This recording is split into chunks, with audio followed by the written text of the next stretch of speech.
Está bem, Bernardo. Pague-lhe a passagem e ainda lhe dou algum dinheiro para as despesas. Obrigado, mãe. Não me agradeça. Só espero que sirva para alguma coisa. Você tem de se endireitar. Está com quê? 20 anos? 22, mãe. Teresa lembrava-se ter rido e aproximado mesmo a mão da cara de Bernardo. Estava a brincar. Julga que não sei a sua idade? Ou não? Disto, a festa, já não se lembrava. Lembrava-se das palavras, não dos gestos de afeto.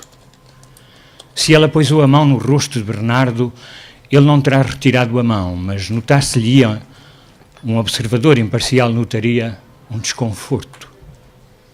E ela acabaria por retirar a mão. O que vai lá fazer, afinal? Um estágio, mãe? Num dojo a sério, em Tóquio? E depois talvez fique umas semanas num templo para fazer meditação.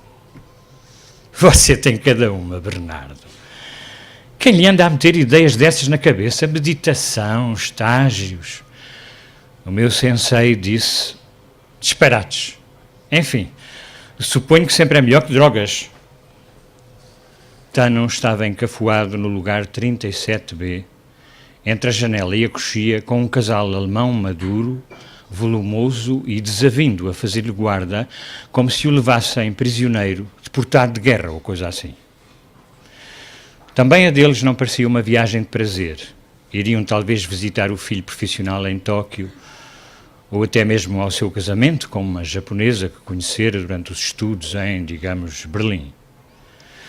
Tano bem se oferecera para os deixar ficar juntos lado a lado. O casal mirou como se ele fosse um miserável poço de insanidade mental. Nitidamente, dizia o olhar deles, este japonês não sabia o desgastante que tinha sido manterem a nau do casamento à tona d'água, sacrificando-se pelos filhos até que, desfalecidos, passaram a idade e perderam a coragem de pôr termo ao cadáver adiado. Agora, mortificadamente juntos, ao menos durante umas 13 horas, iriam ter as merecidas férias um do outro. Você devia estar contente, Tano. Vai regressar a casa? Deveria mesmo. Deveria era ir ao lavatório fumar um cigarro, testar o alarme anti-lume. Ou melhor não, ainda o prendiam sob suspeita de ser um perigoso turista. O avião ia cheio deles, turistas ou terroristas. A julgar pelos jornais, já só havia essas duas categorias de pessoas que viajavam sonambulando sobre a noite siberiana. As luzes de cabine apagadas, nos ecrãs um filme mudo, pelo menos para quem não tivesse os escutadores postos. E que filme seria? Parecia um de ação, mas também poderia ser uma comédia de costumes. Sem vozes a explicarem o que se passava, sem som para sublinhar o ambiente cómico, aterrador, romântico, as imagens pareciam descabidas. Faltava-lhes conexão, faltava-lhes sentido. Os provérbios estavam sempre errados, era tudo menos líquido que uma imagem valesse 1000 palavras. A verdade, bem mais prosaica, sem palavras, sem banda sonora, uma imagem era apenas uma imagem. Uma imagem valia 1000 palavras, como em tudo na vida. Dependia das palavras, dependia da imagem. O ato de ver era uma moeda sobreinflacionada, uma bolha sempre prestes a rebentar e a revelar-se em toda a sua insignificância. Era isso que os mercadores de imagens não queriam que o público soubesse. Uma sucessão de imagens, então, era pior ainda que uma imagem vazia e isolada. Uma triste metáfora da humanidade. A humanidade aos encontrões, a humanidade feita carrinhos de choque, patética, desguarnecida de sentido, feita filmes mudos sem sequer ter gargalhadas enlatadas a ajudar a festa. Vocês têm de ir à fonte. Pelo menos uma vez na vida, temos de ir beber à fonte. O que tinha ele na cabeça quando dissera aquilo?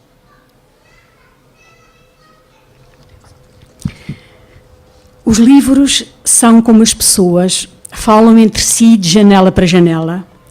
A prova é que eu andava precisamente a ler Seda, do Alessandro Barico, quando a Ana Maria Pereirinha me pôs nas mãos O Amante é sempre o último a saber. Achei que era um cruzamento no mínimo interessante. São dois livros que se associam por semelhança e contraste.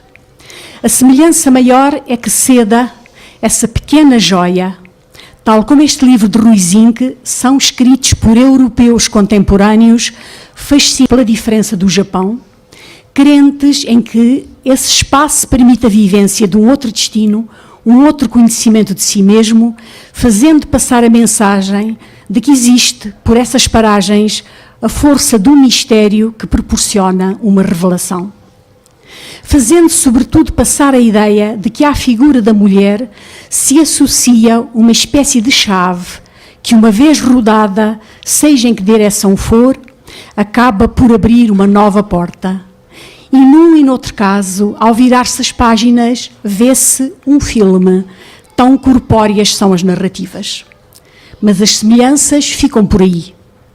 Não é por nada, mas o autor italiano avisa logo na orelha do seu livrinho que Seda é uma história que decorre no passado. Por isso, diz ele, que ninguém esteja à espera de aviões, máquinas de lavar e psicanalistas. O livro do Rui, por contraste, é um livro sobre o presente, já a galgar para o futuro, e as suas páginas estão repletas de voos aéreos, carros, laboratórios, dojos, experiências que nos empurram para o mundo tal como é, plenamente, e o que há de vir. Mas falemos então do livro que aqui nos interessa, o que acaba de ser publicado e ainda está quente da cozedura. De onde vem o fascínio de o amante é sempre o último a saber? Sou suspeita. Desde que li pela primeira vez Apocalipse Now, que percebi que acabava de chegar ao nosso pequeno mundo literário uma voz diferente. Alguém que surgia com um estilo muito próprio, um mestre na arte da ironia e do humor, e até por vezes do sarcasmo, embora nunca demasiado maldoso, porque a autoironia que o acompanha anula os efeitos da distância e da soberba que o sarcasmo puro gera. Irreverência e fantasia. Desde sempre me pareceu ser esse o motor que faz criar a escrita do Rui e torná-la muito particular entre todos nós, incluindo os da sua geração. No meu entender, tem sido um registro ajustado. O mundo que temos visto crescer e deflagrar-se bem merece este olhar rigoroso associado à ironia. É precisamente o que acontece neste livro. Aqui, em O Amante é sempre o último a saber, a narrativa é ardente e rigorosa, mas o tom escolhido é oralizante e o narrador muito presente, omnisciente mesmo, oscila a partir do seu ponto de vista, andando para trás e para diante, zigue-zagueando, brincando com a gente. Um bom jongleur, mostrando como todos os personagens o são também, já que todos manobram para sobreviver. A protagonista, a mulher política Teresa V.F., bem como Tano, o mestre do karatê, os que se aproximam, os que se afastam, todos manobram. Desse ponto de vista, sendo inteligente, culto, versátil, o texto do Rui é implacável. E eu diria que é tanto mais implacável quanto esse estilo serve, como já aconteceu em O Destino Turístico, para desocultar os sentidos da modernidade, onde estamos envolvidos e do qual somos atores e dele pouco sabemos. Pelo menos é assim que eu leio a história desta Teresa, mulher personagem, que faz escorregar atrás de si a cauda dos defeitos comumente associados à frieza de certo tipo de mulheres vencedoras. A história da mulher absolutamente moderna e mesmo futura, chamemos-lhe assim, até ao momento em que a história do filho morto, quase morto, ou ainda vivente por obra da nova tecnologia, mostra que no meio desse realejo de eficácia existe lá no fundo um pedaço do coração. Como se sabe, laboratório, tecnologia e a nanotecnologia, então, raramente criam poéticas acolhedoras, ou se as criam, elas permitem uma transfiguração desalmada.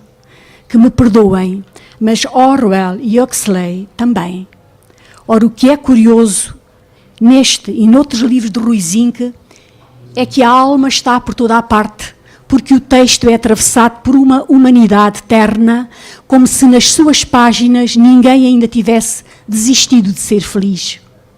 O livro está repleto, este livro está repleto desse feitiço. Aliás, para provar o que digo, basta que sejam lidas a página e meia de contagem ainda a zeros, a abertura do livro e as 2 páginas do seu fecho, a nota do autor. O Amante é sempre o último a saber. É um livro sobre os pontos de contacto entre 2 culturas, a japonesa e a portuguesa. Pontos de contacto intrigante, Lisboa-Tóquio, e um livro sobre a civilização atual que funde num Lost in Translation permanente todas as diferenças, ou pelo menos as esbate, e ao mesmo tempo um livro sobre ficção científica aplicada sobre os limites da alma na busca não da eternidade, mas apenas de uma breve sobrevivência que seja. Um livro cheio de ambição, como os livros devem ser, mesmo que o não mostrem. Mas o que faz mover este livro? O que faz mover esta história que também se escreve com páginas brancas, de som, pelo menos? O que move este livro, se me é permitida a intromissão, em lugar tão profundo do autor, é sobretudo a história de amor de um urso polar que escreve sobre vidas imaginadas.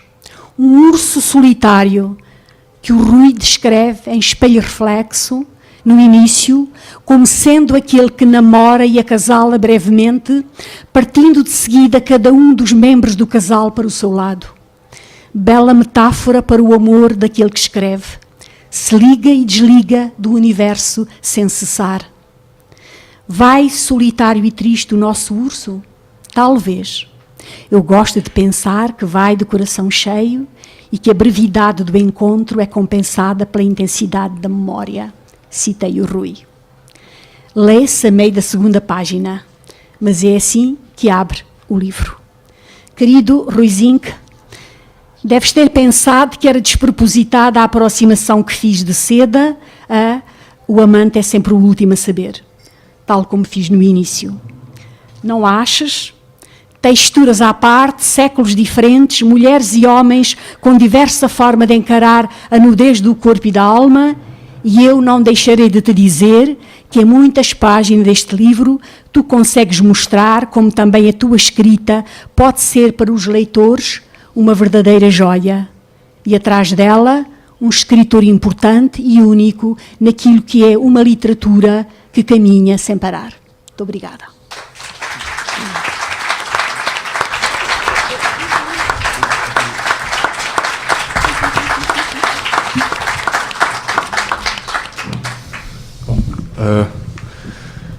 Às vezes nós, escritores portugueses, estamos mais habituados ao combate à porrada do que propriamente ao elogio. Eu sabia que a leitura da Lídia ia ser muito bonita. Sabia, porque sou leitor do que ela escreve e pensa há muitos anos, que numa situação breve, não num romance, ela ia fazer esta acupunctura que é pegar em pontos, não é os pontos verdadeiros, é os pontos que para a pessoa que está a pensar, e um escritor é alguém que pensa sinceramente. Eu gosto desta definição, isto aplica-se à Lídia, alguém que pensa sinceramente, porque depois há os outros, mas um escritor faz isso, e é sempre importante perceber isso, e isto não entra em contraste com a história do Fernando Pessoa, poeta fingidor, pelo contrário, complementa. Mas eu sabia que ia fazer esta acupunctura, que é encontrar uma verdade possível, óbvio, e nesta coisa, esta coisa que está colada por estes instantes, que é o autor e o livro, e que daqui a bocado, passados 9 minutos, então se descolará. Mas neste momento eu sabia que o que a Lídia ia fazer era muito bonito. Não sabia era que ia ser este bonito.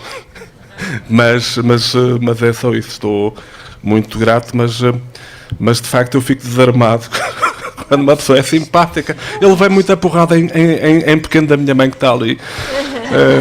Estou muito traumatizadinho. Mas pronto, acho que o Antonino vai ler mais um bocado. Karate Masuta. Tano perguntou a Teresa se não se importava de andarem um pouco. Teresa perguntou se o corpo não lhe doía. Saiba-se lá porquê. A Tano pareceu-lhe que ela tinha dito alma, não corpo. E respondeu que não, nem por isso. Até era capaz de lhe fazer bem à alma andar um pouco. Tóquio, cidade plana, os seus passeios amplos de feio cimento uniforme, sem armadilhas para os pés, como a tristemente triste calçada à portuguesa, eram confortáveis para os músculos doridos. Cidade civilizada, que não detestava os mais velhos, as mulheres, as crianças. Não havia muita gente na rua, não naquela área, não àquela hora. Cidade sem pressas. Teresa estava tão amistosa ou cusca que deu o braço a Tano. E depois? Conte. O que aconteceu? Quando? Há bocado na rua? Não, quando saiu do Japão e foi para a Europa. Paris, não foi? Sim, Paris. Tano sentia-se duplamente desconfortável. O que estava mais amolgado, o corpo ou o amor próprio? Mas tinha colocado o motor interior em verdade cruzeiro. E se a mulher quisesse troçar dele, em que medida o iria fazer, isso mais miserável do que já se sentia? Vá lá, não seja mau. Conte o que aconteceu. E namorei-me. Teresa, conhecedora dos meandros do mundo e da palavra, apenas disse: para uma jovem alemã. Teresa assobiou, ciente das terríveis implicações do que acontece aos homens japoneses quando se apaixonam por jovens alemãs. E ela também por si, espero. Senão não tem graça nenhuma. A dois é uma dança, a solo é uma doença. Tano não disse nada, o que no contexto mais do que consentimento era assentimento. E depois, quis saber Teresa. Comeram a maçã envenenada e foram felizes para sempre. Tano podia aqui ter-se maravilhado com o modo como o mais simples dos elementos dos contos de fadas se intrometia a qualquer instante na mais banal das conversas. Não que esta conversa fosse particularmente banal, também não era por aí além original. O que poderia ele fazer? Era a sua história. Ninguém o tinha informado atempadamente que a sua história já tinha sido contada muito antes de ele nascer. Como uma vida que já tivesse sido vivida, usada, gasta, surrada, antes de nos ser emprestada. Nós a pensar que vestíamos farpela nova e, afinal, tinha sido comprada numa qualquer feira da ladra. Tano continuou. Mas, de repente, houve um acontecimento num pequeno país. Teresa sorriu, sapiente. Vinha aí tempestade. Os mas são como o algodão, nunca enganam. E aposto que ela estava toda excitada de ver em loco uma revolução pacífica. Sim, a revolução das flores. Dos cravos, Tano, dos cravos. Pois. Teresa ficou à espera de que Tano completasse a frase. Se ele não o fizesse, ela teria de perguntar: e o que fez? Ficou ou foi atrás dela? Felizmente, Tano poupou-lhe despesas desnecessárias. Fui também. O que havia de fazer? Teresa completou. E ficou fascinado com esse pequeno país à beira-mar plantado. Tão diferente do Japão e, ao mesmo tempo, tão parecido. Uma ilha na ponta de um continente. O país que as estatísticas dizem e os Greenpeace confirmam mais peixe come na zona europeia. Tano corrigiu. Fascinado. Nem por isso. Teresa sorriu. Mas ficou. Tano admitiu. Mas fiquei. Teresa sorriu. Percebo. Tano assentiu. Pois. Teresa corrigiu. Foi ficando. Teresa sorriu, um sorriso quase triste, embora não de todo triste. Ouvi dizer que este pequeno país tem essa tendência. Pois. Uma pessoa vai lá só por um dos tempos e Tano anuiu.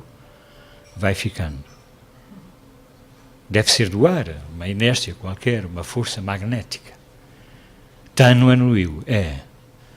Deve ser. Uma força que nos puxa para baixo, como uma âncora, nos faz ir ficando.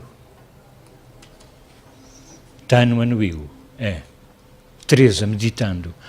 O estranho é que, historicamente, nem sempre foi assim. A Teresa saberá disso mais do que eu. Por exemplo, Fernão Mendes Pinto, Camões, escritores, não é? Tanta e tanta gente que saiu em diáspora. Sim. E depois há as pessoas como você, Tano. Que vão de passagem atrás de uma rapariga alemã. E depois vão ficando. E a sua rapariga alemã? Foi embora, ao fim de um par de meses. Teresa intuiu o como e o porquê. Nos braços de outro. Tano fez um ar mais surpreendido do que na verdade estava. Como sabe, estas histórias de amor nunca têm muitas voltas. Não? Nunca tantas como as partes envolvidas julgam. Talvez tenha razão. E o Tano ficou. Fiquei. Encalhado. Pode dizer-se. Encalhado como numa ilha da qual não conseguia encontrar a saída. Teresa achou por bem voltar à terra das coisas práticas. Tudo muito bonito, mas e o que tem isso a ver com o karatê? Tano apertou os lábios. Um esgar. Um esgar que poderia ser batizado de esgar Tano. E-T. Na altura ainda não havia a moda do sushi, sabe? Teresa sorriu, seca.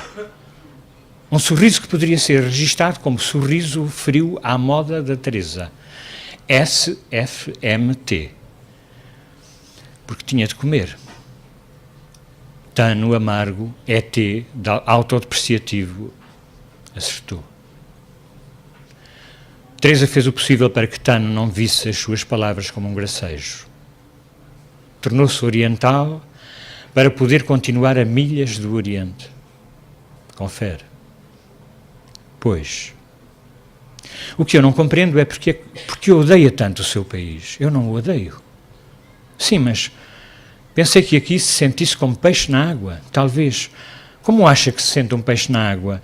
Bem, suponho que bem. Tano abriu as mãos. E se for água a ferver? Fez Teresa SFMT. Compreendo o que quer dizer. Pois, disse Tano. Era assim que eu me sentia no Japão. Teresa dançou com a ideia, como peixe em água a ferver. É irónico. Irónico? Sim, disse Teresa. Porque por acaso suspeito que era assim que o meu filho se sentia em Portugal. Saíram por um igualmente gigantesco portal japonês do outro lado do jardim, as colunas da altura de prédios. Se bem me lembro, disse Tano, estamos a cometer um grave erro. Ora, Tano, pensava que isso tinha ficado esclarecido. Não, estou a falar de não sairmos pela Tori por onde entramos. Algum problema? É da tradição. Eu pensava que o Novo Japão já não ligava tanto à tradição, que era, e acho que até me estou a citar, o país a brincar ao futuro. Então deve saber que a Tori representa a essência do Japão, tanto como o sabre, o Monte Fuji, o Fugu ou o mini transistor. E, quando passamos por uma Tori, entramos noutra dimensão. Está a brincar comigo? Uma dimensão mágica, ou sagrada, mística. Está bem? Até aí percebo eu. Se não sairmos pela porta por onde entramos, isso significa... Significa o quê, Tano? Tano sorriu. Que nunca sairemos completamente. Teresa entra no jogo. Que uma parte de nós vai ficar presa naquele mundo, é isso? Tano devolveu a bola. Ou que traremos connosco parte daquele mundo. Caminhavam calma, lentamente, sem direção alguma.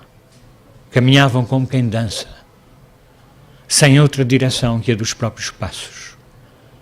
A cidade parecia domingo, mas a paz é a lei da vida. Dura sempre menos do que a guerra.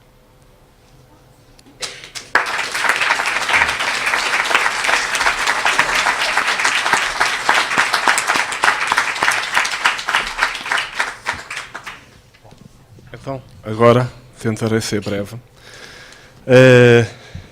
Posso agradecer mais uma vez à Lídia Jorge, que este ano ganhou o prémio Neolantina, só para saberem isso.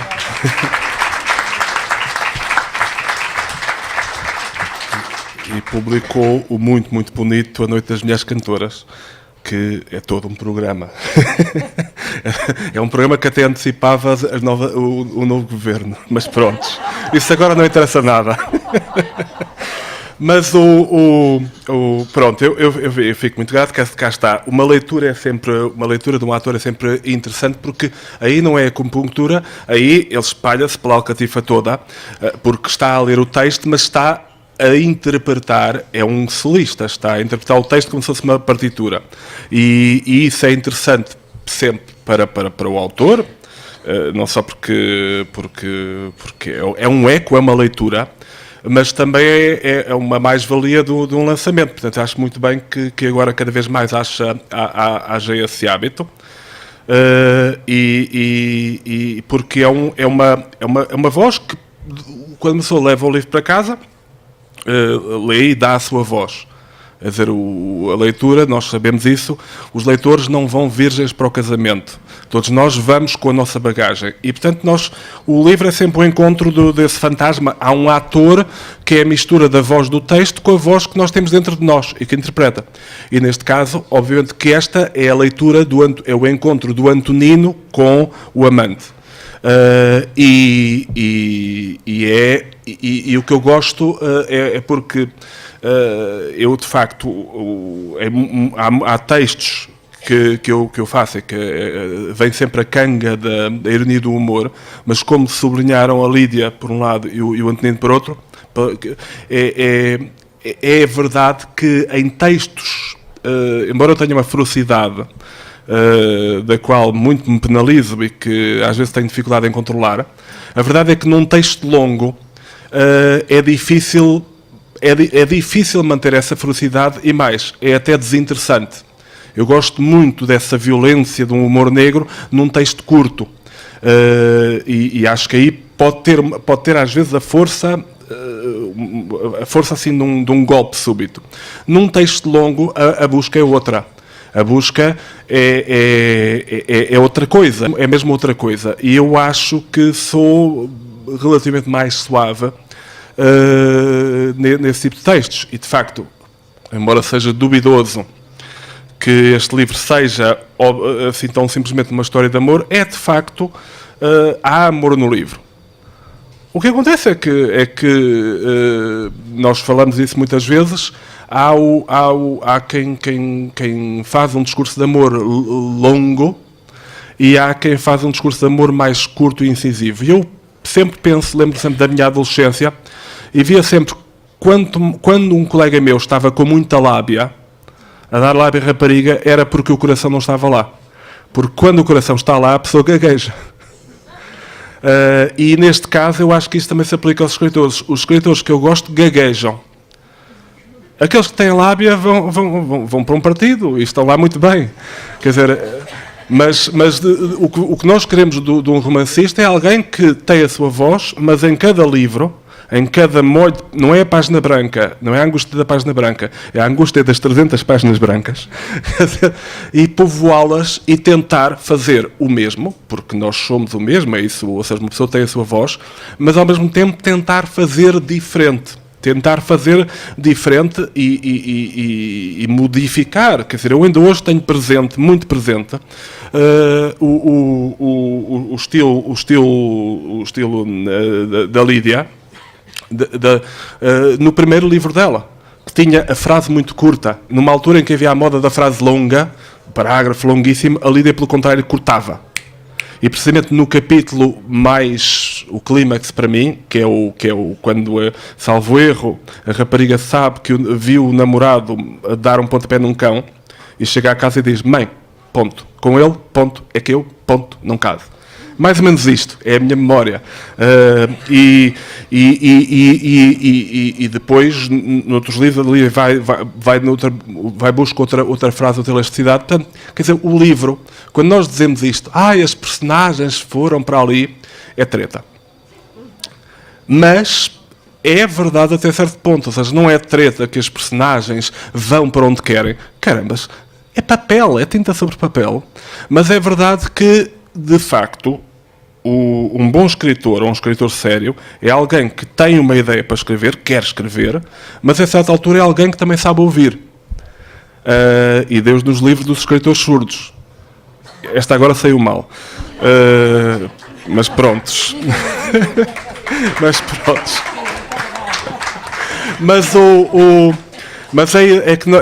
E então, a certa altura, o autor tem que ouvir as personagens, tem que ouvir e às vezes elas querem ir para algum sítio. E o autor tem a faca e o queijo na mão, mas se não for um tirano, então ele diz, está bem, ele negocia. E então as personagens vão para ali. E o livro pede um certo ritmo, pede uma certa melodia. Portanto, eu fiquei, nesse sentido, muito, muito, muito contente com esta proposta de tom para o livro. Os agradecimentos. Há muitos agradecimentos que já estão nas páginas finais, portanto as pessoas sintam-se agradecidas, mas há 3 pessoas que leram o texto. É sempre tramado um autor ter sempre leitores, porque os amigos às vezes cansam-se. Por exemplo, o Miguel Valdealmeida leu imenso muitos textos, mas eu agora já não tenho... Há alturas em que eu digo, coitado do Miguel, ele não tem paciência, e por isso nós vamos assim, é sempre um sacrifício enorme, porque estamos a impingir uma coisa inacabada. É sempre um sacrifício enorme pedirmos a alguém para ler, para ser editor, para nos dar eco. E houve 3 pessoas que deram eco, as 3 são minhas amigas, mas uma é profissional. Foi a Inês Pedrosa e a Manuela Ribeiro deram eco e ajudaram, e depois a Ana Pereirinha fez um trabalho de editora que eu acho fantástico, e eu estou muito, muito grato às 3. E o eco que elas deram até é no bom sentido. Às vezes não é dizerem, Rui, eu gostei muito. Às vezes é o tom com que dizem que gostei muito. Eu gostei. Aí percebemos que odiaram. E de facto eu estou muito grato às caretas da Inês. Rui, porque ajudaram-me imenso, porque nós falamos, aliás, é disso que os escritores falam, nós falamos com o corpo.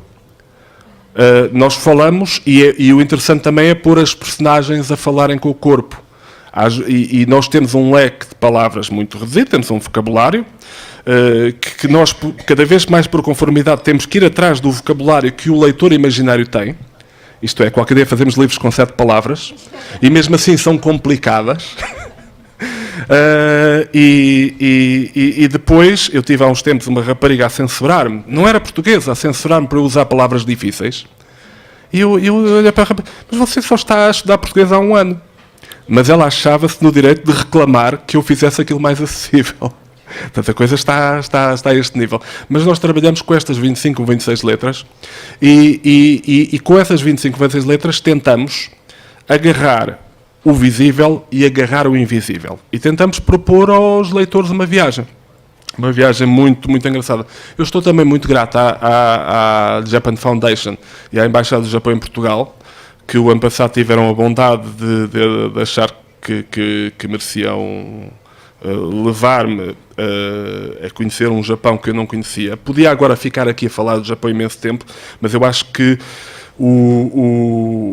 queria mesmo ser breve e pedi à Ana Pereirinha para 5 minutos no máximo calar-me. Mas um livro, eu estava a pensar, aqui estava a ouvir estes 2 maravilhosos autores, hoje estão cá com esse estatuto, e eu penso numa brincadeira para crianças, em que nós vamos desenhando um lago, dizemos, olha, aqui está o lago.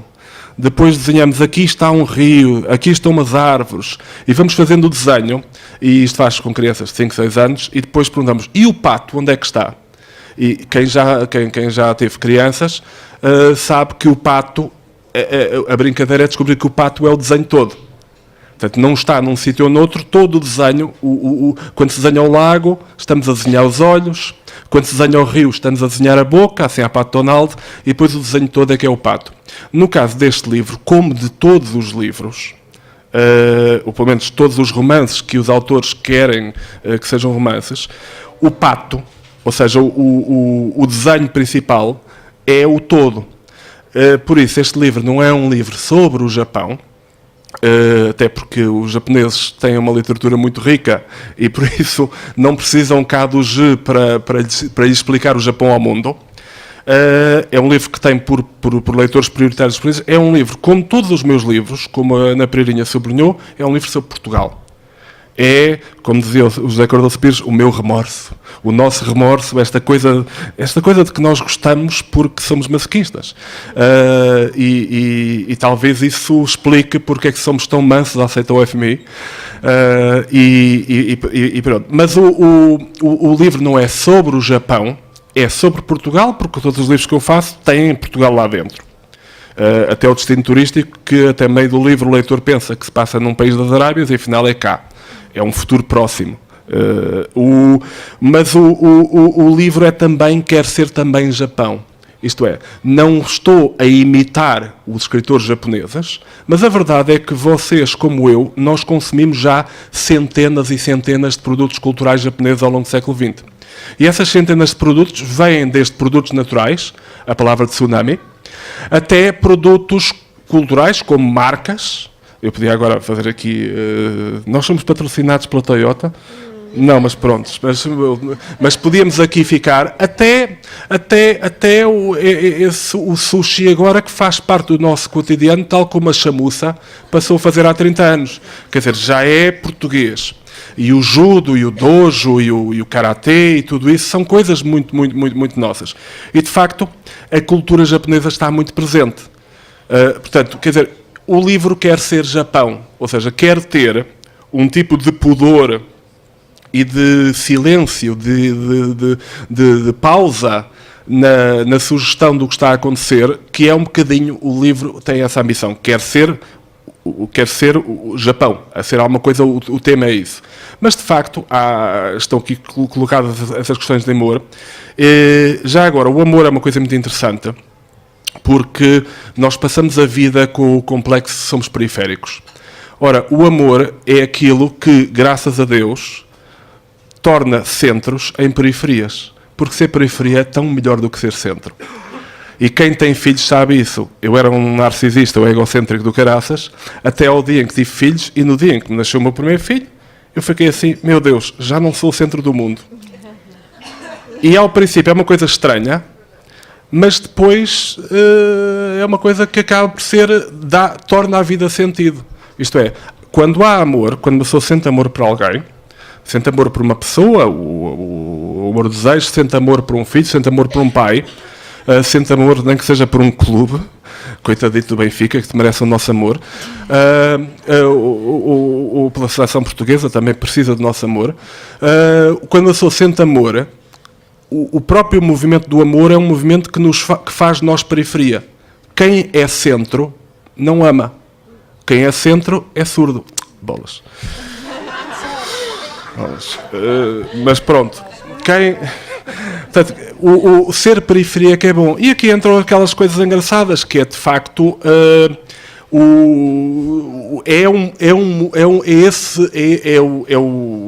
eu acho que nós somos tanto mais felizes quanto mais conseguirmos perceber a maravilha que é de sermos periféricos e que esse é que é o destino. O problema é quando somos demasiado periféricos, que aí perdemos a relação com o mundo. Mas, cá está, vamos dançando e vamos tentando fazer as coisas. Eu podia agora marcar faltas, a perguntar se a senhora Patrícia Reis está cá. Presente. Leva falta. Maria Manuel, Mário Zanjal, por favor, quer dizer, isto é, Miluxa, Fernando Mateus, Elisa, quer dizer, enfim... Ana Castro e a Assunção já foram embora, elas são tão pequeninas, quer dizer, mas pronto, estão aqui muitos colegas E isso também é um ato de amor. É aquela coisa que é, se vocês comprarem muitos livros neste ano, não têm que os ler todos ao mesmo tempo. Este foi um ano de grande fornada e é para mim uma honra fazer parte deste movimento. E a verdade é que nós damos bem porque estamos, como há uns anos dizia a Inês, nós estamos numa área que é desde logo periférica, que é a área da escrita e da leitura, mas que ainda bem que é periférica porque é um milagre, e dura, e dura, e dura, e dura, e prontos.